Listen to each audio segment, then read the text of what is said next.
1945년 8월 15일 일본 제국의 항복으로 한민족은 꿈에 그리던 독립을 맞이하게 되었습니다. 길거리 곳곳에서는 태극기가 휘날렸으며 8월 한 달 동안은 좌우 진영을 가리지 않고 모두가 새 나라를 세울 희망으로 가슴이 부푼 상태였습니다. 하지만 이 희망은 얼마 못 가서 깨지게 됩니다. 한반도는 군사적으로 매우 중요한 전략 요충지였고 한반도 독립 전부터 이미 미국과 소련 양측 모두 한반도에 대한 점령을 계획한 상태였습니다. 독립 직후에 한반도에 들어온 소련군이 열흘 만에 개성까지 점령하자 사회주의 진영이 한반도 전체를 차지하는 것을 걱정한 미국은 미 24군단을 한국에 급파하게 됩니다. 한국에 도착한 미군들은 서울을 점령하고 중앙에 성종기를 개항합니다. 미 군정시대의 시작이었죠. 1948년 남북한 단독정부가 수립된 이후 한반도 내부 좌우 세력의 분열은 더욱 심각해지기 시작합니다. 미국과 소련 양측은 모두 38선의 초소화 군대를 배치하였고 이들은 어느새 자연스럽게 대립하는 구도를 형성하였습니다. 이후로 38선에서 크고 작은 충돌이 빈번히 일어나게 됩니다. 점점 충돌의 강도가 심해지자 미국과 소련은 서로 한반도에서 철수하는 것으로 합의합니다.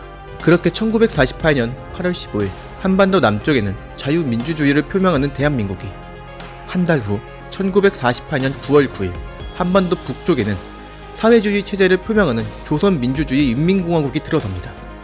한편 북한은 남한에 대한 침공을 계획하고 있었습니다. 김일성은 스탈린과 마오쩌둥을 설득한 끝에 전쟁에 대한 지원을 약속받았습니다. 소련 군사고문단의 한반도 전쟁 계획은 3단계로 이루어져 있었습니다. 첫 번째는 서울과 수도권 일대를 점령하고, 두 번째는 대전까지의 지역을 점령, 마지막으로 미군이 오기 전에 부산까지 완전하게 점령하는 계획이었습니다. 스탈린은 남침 개시 일자를 1950년 6월 25일로 승인하게 됩니다. 당시 국군지휘부는 북한의 병력과 무기에 대규모 이동 정보를 보고받았음에도 대수롭지 않게 넘기게 됩니다. 또한 대한민국은 1950년 6월 23일부로 경계 강화 조치를 해제시키면서 전방부대 병력의 3분의 1가량이 휴가를 나가게 됩니다. 북한이 남한을 기습하기 매우 유리한 상황이 펼쳐지게 된 것입니다.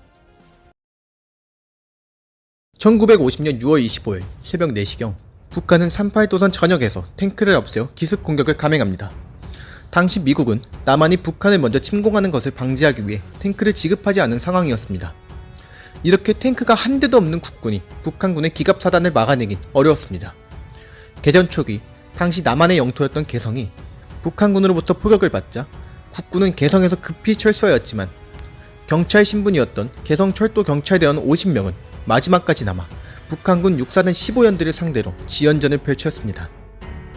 이들은 1시간 30분이라는 시간 동안 버텼지만 결국 북한군의 탱크에 의해 3명을 제외하고 모두 전사하게 되었습니다.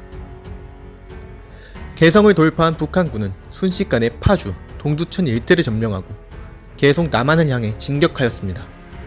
이후에도 대한민국의 경찰과 사관학교 생도대대까지 수도 서울을 방어하기 위해 끝까지 노력하였지만 유의미한 저항도 하지 못한 채 3일 만에 수도 서울을 북한의 손에 빼앗기고 말았습니다.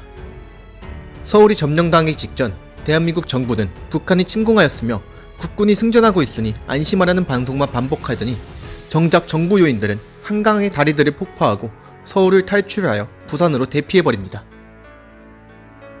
한편 국군 제6사단은 춘천을, 8사단은 강릉을 방어하는 데 성공하면서 북한군의 진격을 지연시켰습니다. 이들이 벌어준 시간 덕분에 국군은 북한군의 남진을 막을 방어선을 마련할 수 있었습니다. 하지만 이들도 끝끝내 후퇴하라는 명령을 받고 결국 후방으로 후퇴하여 훗날을 도모하게 됩니다. 유엔은 북한의 불법적인 남한 침공 직후에 유엔 안전보장이사회를 개최합니다.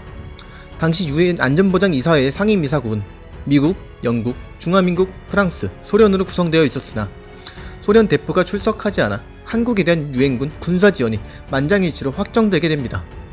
지연전을 펼치며 저항하였지만 열악한 무기를 가진 국군이 기갑사단을 중심으로 진격하는 북한군을 막아내긴 어려웠습니다. 한편 대한민국 정부의 임시 수도는 대전, 대구를 거쳐 부산으로 옮기게 됩니다. 대한민국 국군은 자유진영의 군대로 구성된 유엔군과 함께 최후의 방어선인 낙동강 방어선을 형성하게 됩니다. 마지막 보루인 낙동강 방어선이 뚫리면 자유민주주의 대한민국의 운명은 끝나게 됩니다. 다음 이야기는 낙동강 방어전부터 중공군 출현까지의 내용입니다. 대한민국이 있게 한 수많은 순국선열, 디스토리는 그들을 기억하며 다음 이야기로 찾아뵙겠습니다. 지금까지 디스토리였습니다.